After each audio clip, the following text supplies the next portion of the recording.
essa questão aqui, galera, não é difícil essa questão. Não é difícil. Não foi difícil. Foi dificílima. Dificílima. Foi muito pesado, tá? Então, assim, José, errei. Não se preocupe. Tá tudo bem.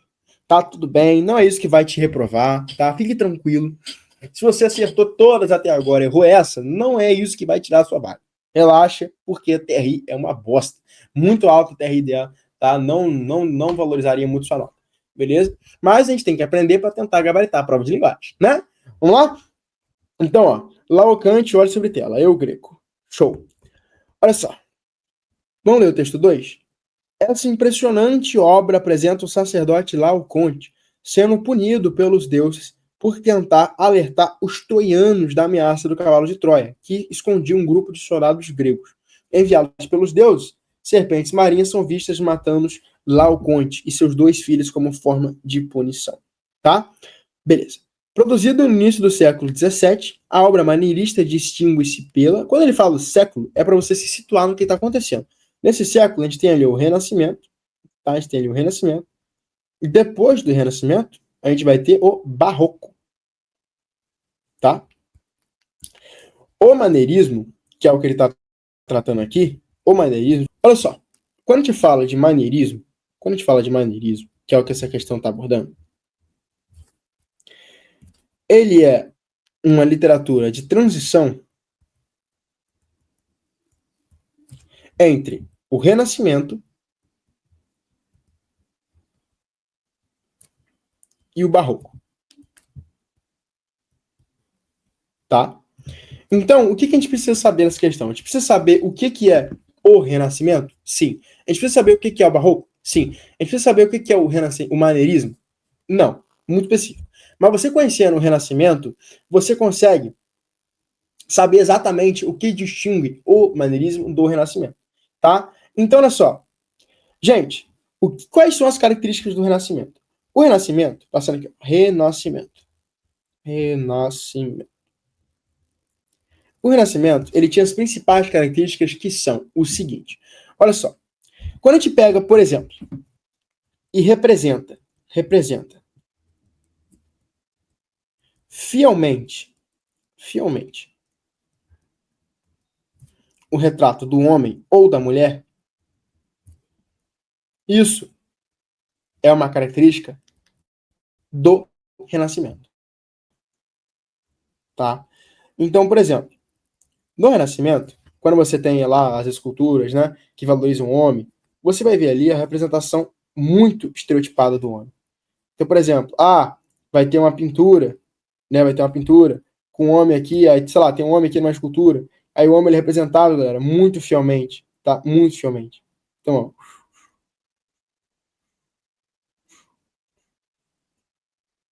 Tá, isso aqui não ficou muito fiel. Mas, enfim, o homem é representado muito fielmente. A gente tem a representação fiel do homem. Então, assim, é a representação igual do homem. Então, por exemplo, pintura de uma mulher. Vai ter a pintura exata de como aquela mulher era. Tá? Tem, inclusive, uma pintura muito famosa, que é de uma mulher nua, né? Atrás dela, várias criadas. Enfim, é uma característica do renascentismo ter o representado fiel do homem e da mulher. Outra característica do renascentismo é ter a utilização da perspectiva, tá? A ter a utilização da perspectiva. O que é a utilização da perspectiva? Gente, quando tem aqui a perspectiva, é aquilo que dá aquele aspecto tridimensional, muito característica também do barroco. Lembra disso? Lembra sim ou não? Dimensional. Isso. Tridimensional. Então, por exemplo, dá aquele aspecto 3D, né? Você consegue ver que, por exemplo, aquela mulher ela tá deitada, atrás dela tem uma criada ali, né, abrindo um baú, por exemplo. Aquele homem ele tá assim, ó, fazendo um aspecto de tristeza e atrás dele tem outras pessoas conversando. Então a gente consegue ver exatamente esse aspecto de perspectiva, esse aspecto 3D, e é uma característica própria do Renascimento. Tá? Então, é justamente esses principais pontos do Renascimento como arte que a gente tem que saber. Representa fielmente o retrato do homem e da mulher, representa a perspectiva. E o Barroco, o que é o Barroco? O Barroco, galera, a gente tem o Barroco como uma arte que veio contra a Reforma. Então, é uma arte contra a Reforma. Tá? Uma arte contra a Reforma. Show? Contra a Reforma. Então, assim, ela veio justamente com o quê? Dualidade de luz e sombra. tá?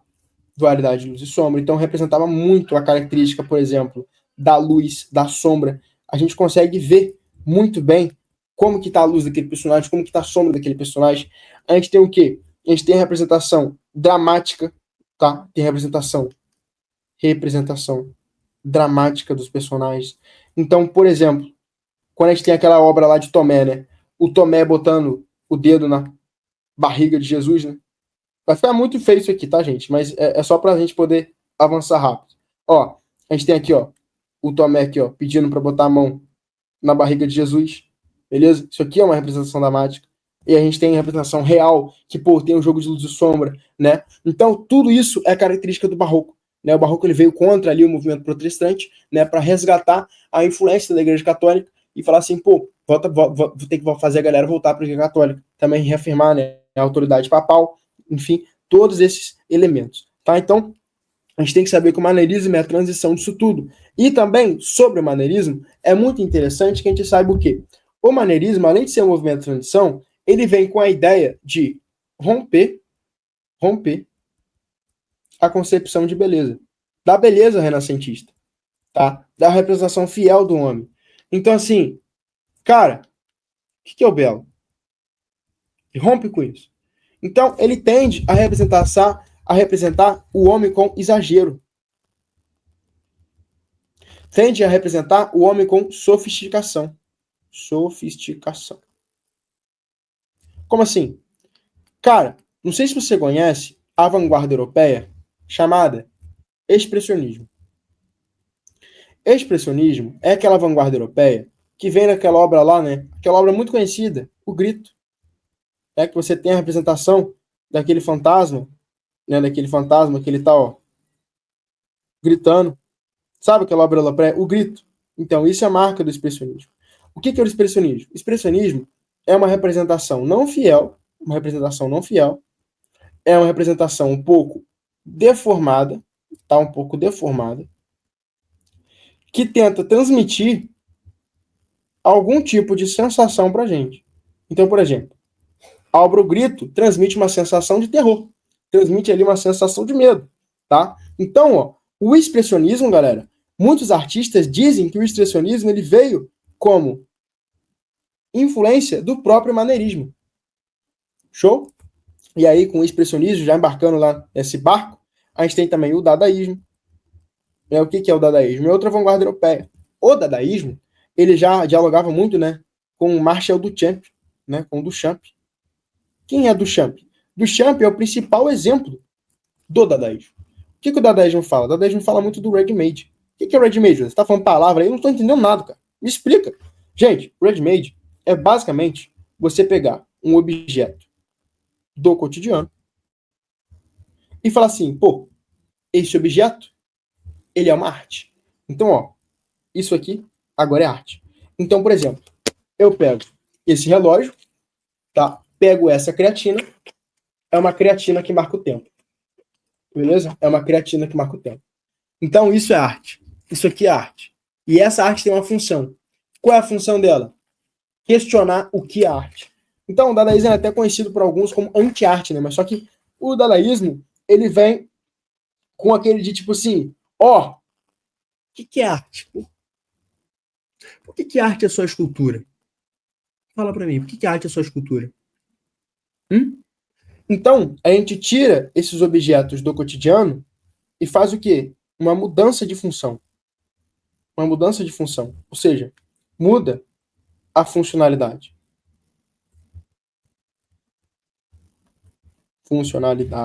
Né? Calma aí que ficou muito grande. Então, por exemplo, um padrão muito forte, quando você pega ali um objeto do cotidiano, é exatamente essa mudança de funcionalidade. Por exemplo, a gente pega um privada, e a privada que servia para fazer xixi, agora não é mais privada para fazer xixi, agora é arte. Por exemplo, a gente pega uma cadeira, que era para a gente sentar, agora não é mais para a gente sentar, agora é arte. A cadeira é uma forma de representar a realidade, né? A arte ali, beleza? Então, isso é o dadaísmo. Agora, com o dadaísmo, a gente tem o que, galera? A gente também tem o surrealismo. O que é o surrealismo, galera? O que é o surrealismo? Surreal, quando a gente trata de literatura, é algo do mundo dos sonhos. É algo do mundo dos sonhos. É algo que, assim, na nossa realidade, não dá para acontecer. É o mundo dos sonhos, tá, gente? Então, é um mundo que onírico. Quando vocês verem essa palavra aqui, ó, essa palavra-chave, onírica. Onírica significa mundo dos sonhos. Então, por exemplo, o surrealismo é quando a gente tem um elefante, tá? Quando a gente tem um elefante, e esse elefante, por exemplo, ó, ele tem no lugar da cabeça dele, né, ó, no lugar da cabeça dele, por exemplo, deixa eu só desenhar aqui bonitinho.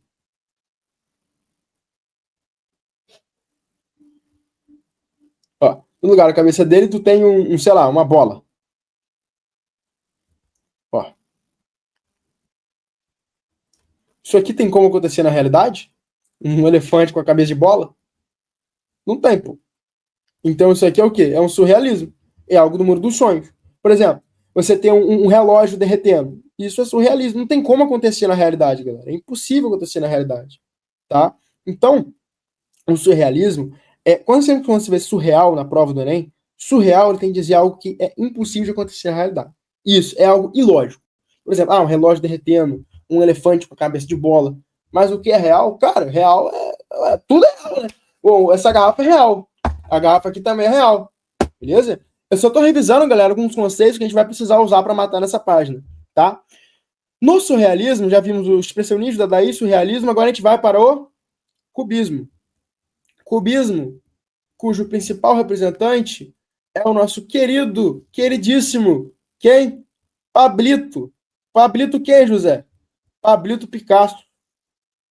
Pablo Picasso é o principal exemplo do cubismo. O que é o cubismo? Cubismo é a gente construir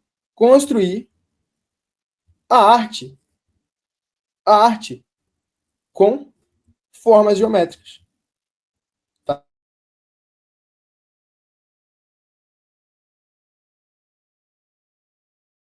Lembra daquela cidade? Lembra daquela cidade? Com forma geométrica. Então, por exemplo, eu vou construir uma ponte, vou fazer isso aqui, ó. Um retângulo, outro retângulo, outro retângulo.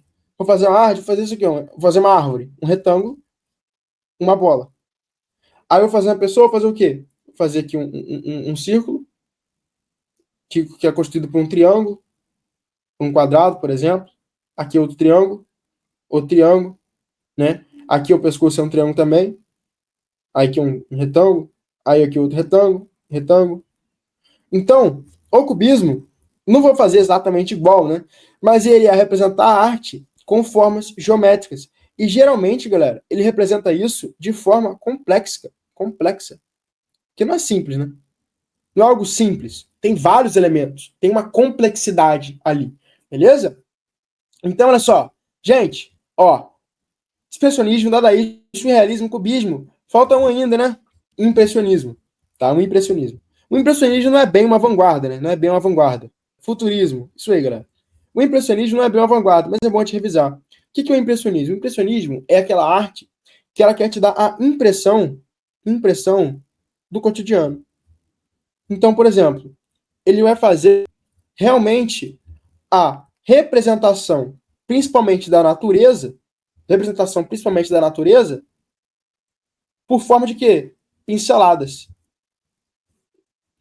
Então, galera, ele faz pinceladas tão reais, mas tão reais, que parece a representação real, parece uma foto, sabe? Parece uma foto. Só que você consegue identificar que isso é feito por um pincel. Sabe? Você consegue identificar que, por exemplo, é uma obra de arte pincelada, sabe? Então, o impressionismo é isso. O impressionismo ele vai desenhar, por exemplo, uma mulher no campo, ele vai desenhar aspectos do cotidiano, ele vai desenhar, por exemplo, o sol nascendo, ele vai desenhar um barco numa noite, né? Ele vai desenhar o barco na noite, beleza? Então, ele vai fazer essas representações do cotidiano, vai fazer essas representações da realidade.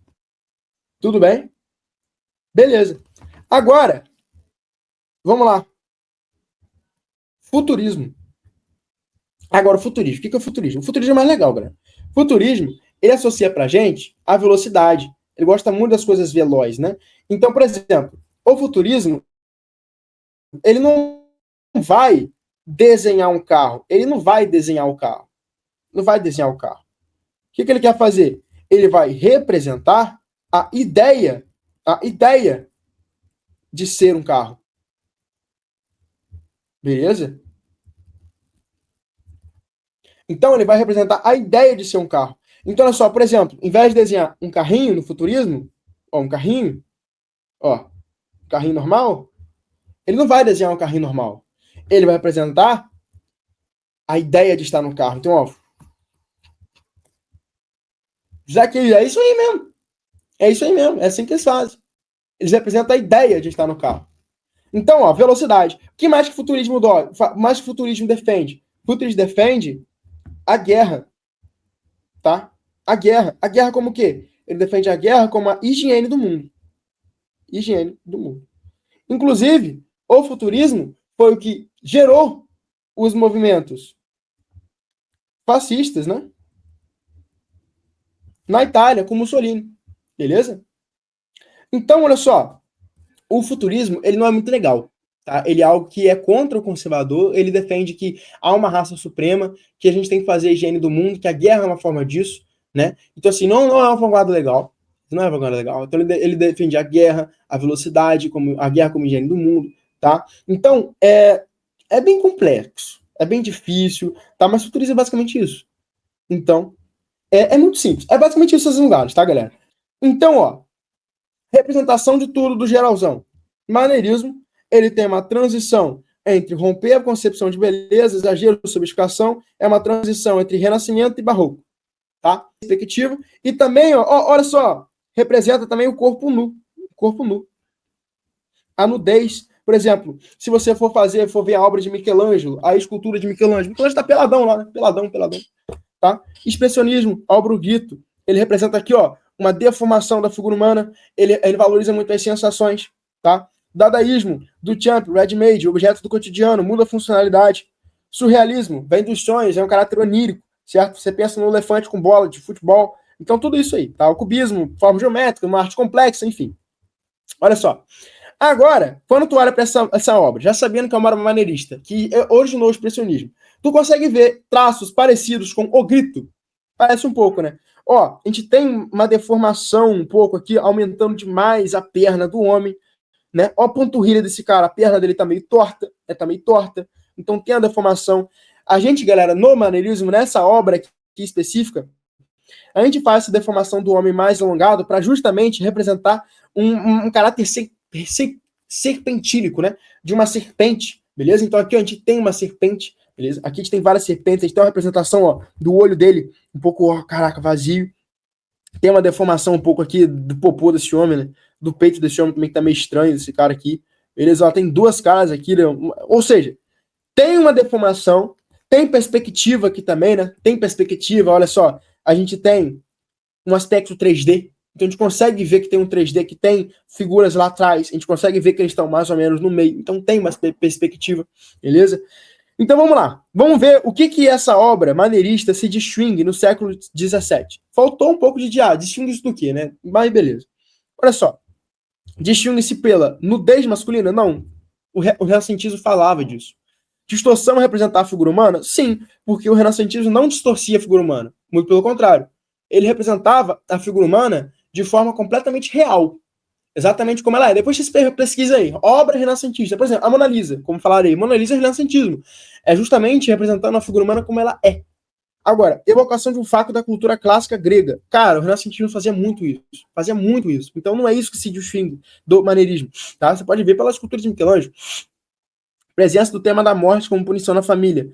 Quando a gente volta no fato da cultura grega tem muito essa lance de morte, de deuses. Então, presença do tema morte como punição na família não é algo que se distingue, tá? Não é algo que se distingue, tá? Utilização da perspectiva para integrar os diferentes planos, como eu disse, a perspectiva também é presente no renascentismo e no barroco. Por quê? Porque eles têm uma imagem tridimensional, têm uma imagem 3D. Então, a única coisa que não tem no barroco e no renascentismo é a distorção da figura humana. Tá? O resto tem tudo, tem a nudez masculina, tem a cultura clássica grega, tá? Tem a presença do tema morte, tem a utilização da perspectiva, beleza? Então, quando você olha a obra maneirista, a única coisa que distingue eles deles é justamente a distorção. Só que olha só, a distorção é muito difícil de você ver aqui, tá? Muito difícil, não vou ser hipócrita, é difícil pra caramba de você ver a distorção aqui, beleza? Então é muito complicada mesmo, beleza? Então se você errou, não fique mal. Se você gostou dessa resolução, então espera para ver o que é ter aula de todos os conteúdos para a prova do Enem dos principais vestibulares dentro da minha plataforma de estudos, que é a plataforma Memorize. Eu dou aulas ao vivo de todos os conteúdos que caem nas provas, principalmente aprofundando a nível medicina para biologia e química. Dentro do Memorize, você tem acesso a trilha de estudos, aulas gravadas, listas selecionadas, materiais e apostilas, resumos, um banco com mais de 170 mil questões, sistema de flashcards próprio integrado dentro da plataforma com mais de 5 mil flashcards, acesso a monitores que irão te orientar, comunidade de estudos, mentoria preparatória para a prova do Enem e também os vestibulares mais específicos e difíceis do Brasil. Se você está gostando então dessa resolução e quer mais, ou seja, quer se preparar em alto nível para a prova desse ano, aqui embaixo você vai encontrar o primeiro link, que é um link para você fazer parte da minha plataforma e ter aula comigo de todos os conteúdos e se preparar, elevar o seu nível para ser aprovado ainda esse ano. Clica aqui embaixo e vem fazer parte da maior e melhor plataforma de preparação para Enem e vestibulares do Brasil. Um grande abraço e eu te vejo lá dentro.